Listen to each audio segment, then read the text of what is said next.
चलिए क्वेश्चन से स्टार्ट करते हैं। The potential in some region of space is given by v equal to minus ax cube plus b, where a and b are constants and x represents the x coordinate. We have to find the volume charge density as a function of x coordinate. बहुत ही common सा question है, बहुत अच्छा question है, generally आपको दिखेगा almost हर book में एरोडिव का क्वेश्चन है।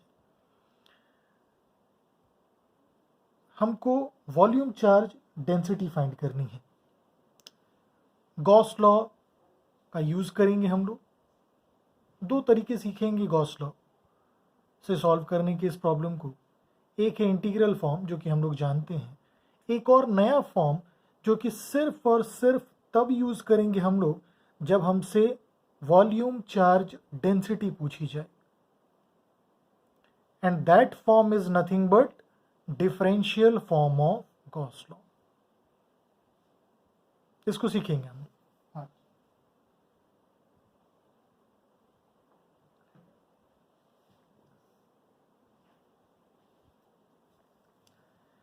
इलेक्ट्रिक फील्ड की बात करें तो इलेक्ट्रिक फील्ड वेक्टर क्या लिखेंगे?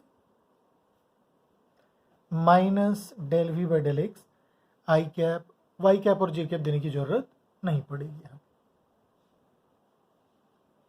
सो ये आ जा रहा है आपका 3ax square i cap, minus और ये माइनस कैंसिल हो जाएगा। क्लियर है? इलेक्ट्रिक फील्ड किस डायरेक्शन में दिख रहे हैं? Positive x direction. अब हमको वॉल्यूम चार्ज डेंसिटी भी as a function of x देखना है। एक काम करते हैं, एक सिलेंडर कंसिडर कर रहे हैं,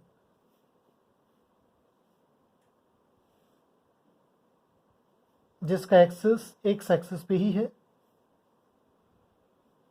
और इस सिलेंडर के एक सर्कुलर फेस का एक्स कोऑर्डिनेट एक्स है। ये बहुत ही स्मॉल थिकनेस ले रहे हैं dx, सिर्फ शो करने के लिए इतना लेंदी शो कर रहे हैं, अदरवाइज बहुत ही स्मॉल थिकनेस है, बहुत ही छोटे लेंथ का सिलेंडर है। से दिस एरिया इज ए, ये एरिया सिलेंडर है ना। सबसे पहले हम लोग इस प्रॉब्लम को देखने जा रहे हैं using integral form of Gauss law, जो कि हम लोग जानते हैं। तो वो इंटीग्रल फॉर्म क्या बोलता है? वो इंटीग्रल फॉर्म बोलता है mod of flux entering minus flux leaving. ये है net flux and this is charge enclosed by epsilon not. ये है गॉस लॉ का इंटीग्रल फॉर्म। चलिए, इस सर्कुलर फेस की अगर हम बात करें, इस सर्कुलर फेस का एक्स कोऑर्डिनेट एक्स है। सो इलेक्ट्रिक फील्ड यहां पे हो गया 3x square. What is flux entering then? Flux entering हो गया 3ax square into area A. देख सकते हो आप इलेक्ट्रिक फील्ड और एरिया वेक्टर के बीच का एंगल या तो 0 है या 180, दोनों ही सर्फेसेस के लिए। हम लोग एंटरिंग और लीविंग में वो माइनस साइन कंसिडर नहीं करते हैं, इसलिए माइनस नहीं लिखा हमने, क्योंकि फील्ड कुछ ऐसे है तो फ्लक्स इस सर्कुलर फेस से एंटर करेगा और इससे लीव करेगा, तो हम लोग सिर्फ मैग्नीट्यूड की बात कर रहे होंगे। Now how much is the flux leaving? Flux leaving में अब ध्यान रखना है, एक्स कोऑर्डिनेट इस सर्कुलर फेस के लिए कितना है? X plus dx। तो यहाँ पे ये हो गया 3ax प्लस dx का होल स्क्वायर इंटू ए। एक्स स्क्वायर अगर बाहर ले लें तो क्या लिख सकते हैं इसको, या इसी को एक्सपैंड कर दो, a square plus b square plus 2ab में 3a x square plus 2x dx, dx का होल स्क्वायर इग्नोर हो जाएगा, काफ़ी छोटा होगा as compare to all other terms. Now how much will be the charge enclosed, ये भी साथ साथ ही फाइंड कर लेते हैं. इसमें कितना चार्ज आएगा, रो अगर as a function of x हम रो यहाँ पे कंसिडर करें इसकी वॉल्यूम चार्ज डेंसिटी सिलेंडर की, then rho into a into d x, rho d v is the charge enclosed. Clear है. सो अब हम लिख सकते हैं mod of flux leaving minus mod of minus flux entering का mod, that is equal to charge enclosed by epsilon naught, rho a dx by epsilon naught. इसमें से इसको सब्ट्रैक्ट कर रहे हैं, 3x स्क्वायर, ए गायब हो गया, बचा कितना 3a 2x dx into a is rho a dx by epsilon naught. तो रो यहां से हमारा आ जा रहा है a और dx गायब, 6ax epsilon naught. So rho ultimately has come out to be a function of x. जानबूझ करके आपको इंटीग्रल फॉर्म मैंने दिखाया ताकि आप ये देख पाएं कि अगर हम डिफरेंशियल फॉर्म्स यूज करके गॉस लॉ का इसको सॉल्व करें, जो कि हमको सीखना पड़ेगा, तो इसका आंसर हम रिलेटिवली फास्टर कर सकते हैं. चलिए देखते हैं इसको कैसे सॉल्व करेंगे differential form of Gauss law से. डिफरेंशियल फॉर्म होता है गॉस लॉ का del dot E is rho enclosed by epsilon naught. Rho is the volume charge density. Where what is del vector, del vector है del by del x I cap, यहाँ कुछ function आना है, del by del y j cap, del by del z k cap. अब बताइए electric field कितना आया है, ई वेक्टर है हमारा 3ax स्क्वायर आई कैप. तो डेल डॉट ई देखेंगे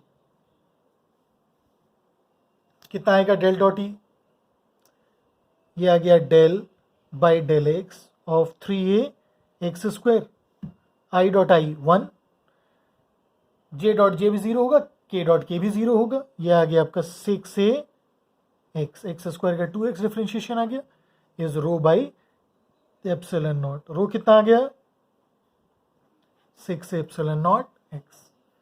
तो यहाँ पे बस ये हमको डेल ऑपरेटर या डेल वेक्टर जो देखे हैं वो देखना था, and that is del by del x of I cap plus del by del y of j cap plus del by del z of k cap. ये एक वेक्टर है, ध्यान रखिएगा बस. क्लियर है. अब आप देख सकते हो कि यहां से कितना फास्ट हम लोग सॉल्व कर पाए हैं using the differential form. Clear है.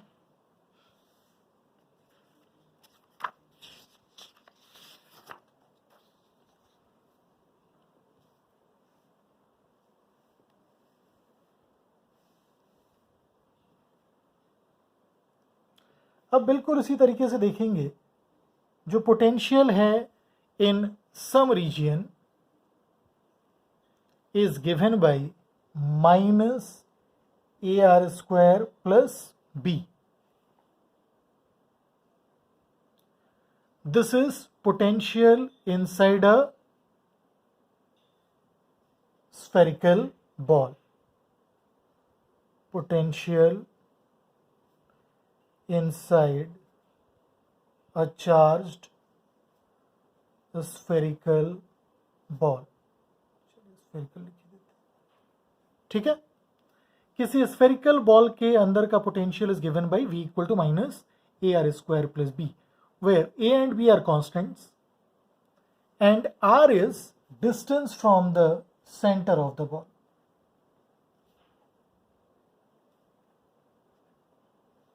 r क्या है? बॉल के सेंटर से distance. Find rho as a function of r. Volume charge density हमको बतानी है इनसाइड द बॉल।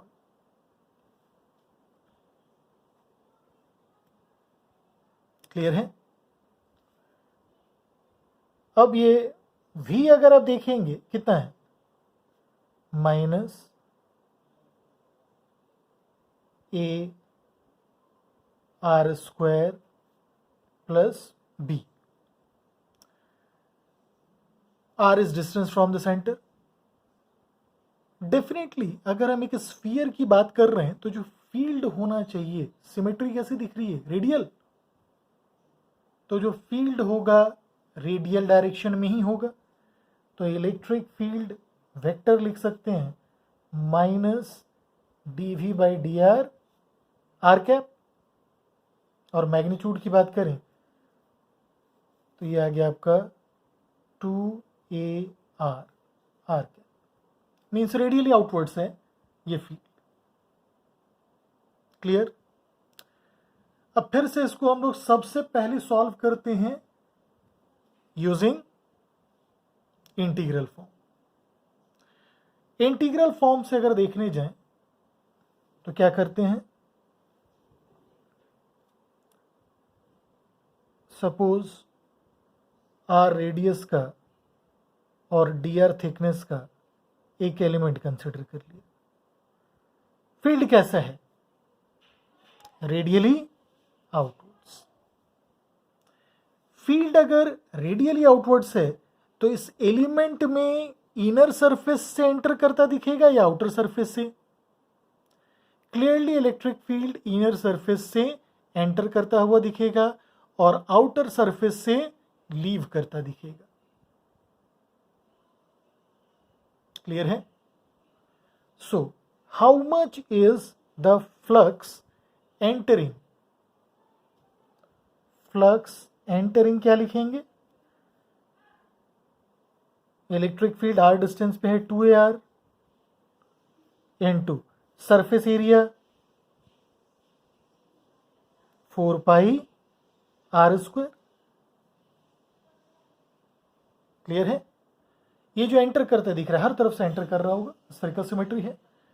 अब फ्लक्स लीविंग क्या लिखेंगे, जो फ्लक्स लीव कर रहा है उसका radius r plus d r, तो ये है 2AR plus d r into 4πr plus d r का होल स्क्वायर। ये आ गया 8πAr क्यूब कॉमन लिए 1 plus d r by r का होल क्यूब। बाइनोमियल एक्सपांड कर दो आप, 8πAr cube 1 plus 3dr by are, ये आ गया। अब देख लेते हैं चार्ज एनक्लोज्ड कितना है।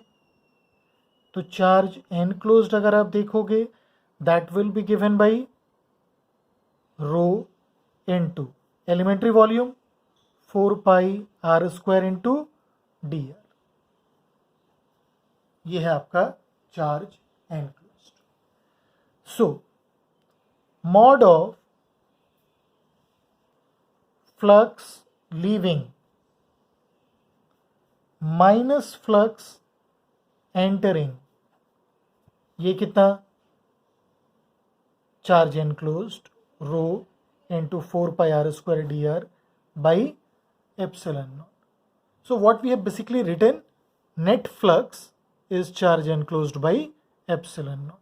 यही है integral form of Gauss law जो हम लोग पढ़े हैं, closed integration of E dot D S, इसलिए इसको इंटीग्रल फॉर्म बोलते हैं। डिफरेंशियल में एक डेल ऑपरेटर आ गया है,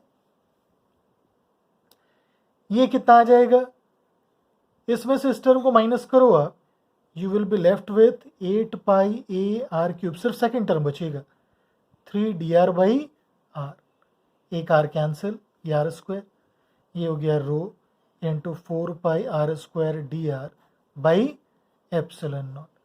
तो रो आ रहा है आपका 4 cancel 6a epsilon naught which is a constant. Clearly आप देख सकते हो ये रो जो है वो आर पे डिपेंड नहीं कर रहा, means throughout the spherical ball the charge density remains constant. अब इसी को फिर से हम लोग कैसे देखेंगे, using differential form. Differential form क्या है, del dot E is rho by epsilon naught. Del vector पता है, del by del x of i cap plus del by del y of j cap plus del by del z k cap, ऐसा रहेगा। E vector यहां पे कितना आएगा,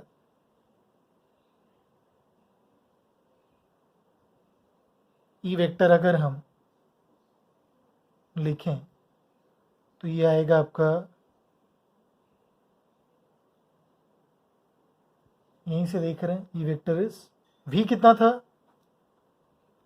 minus a r square को लिख सकते हैं x square plus y square plus z square plus b, तो ये आ गया minus del v by del x I cap 2x i cap plus 2ay j cap plus 2az k cap. Electric field vector को हमने क्या लिखा है, minus del v by del x I cap minus del v by del x I cap minus del v by del y j cap minus del v by del z k cap. अब del dot E अगर देखें तो ये आ गया आपका del by del x of 2x plus del by del y of 2ay plus del by del z of 2az, ये आ जाएगा आपका 6a and this is rho by epsilon naught, तो रो कितना आ जाएगा 6a एप्सिलॉन। क्लियर है।